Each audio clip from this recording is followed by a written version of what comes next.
Направи ми път! По време оно имало двама войни. Бих убил за едно лютороло с рибатон. Ти също си вземи нещо. Но братята се отчуждили и навлезли в ерата на средната възраст. Тате, Чичо ще дойде ли тази Коледа? Миличка, понякога хората се отчуждават.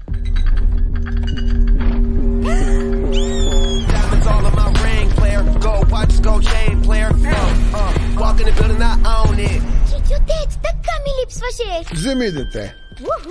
Не всичко се решава с пари. Напротив, Тим. Все същият си, пораснало сукалче. Я лапай. Ти лапай. Махни го от лицето ми. Извинете. Ще ви прекъсна тук. Очарователно си бъбрите, но я лапайте и двамата.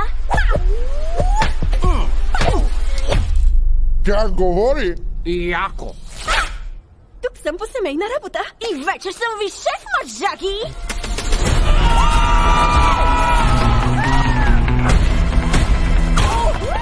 Бебекор разработи нова формула, която прави възрастните бебета за 48 часа.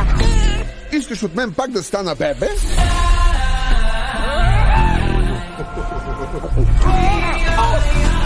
Хей! Има и такъв етап. Бебекор прави пълно изтриване на паметта след процедурата. Каква е кризата? Един зъл гений обучава деца да бъдат адски лоши бебчета. Не! Това е революцията на бебетата. За да сме под прикритие, ни трябва да ги зировка.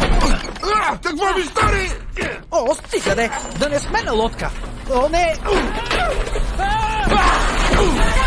През 2021. Благодаря ти, че винаги ни пасиш кърба. Нали си ми, брат? Семейството е за това, да се подкрепяме.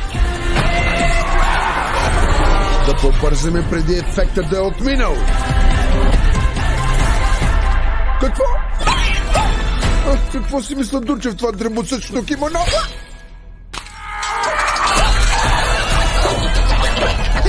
Оле! Убеден съм, че парите са изход. Чакай, какво стана? Бебе Бос. Семейни работи. Скоро в кината.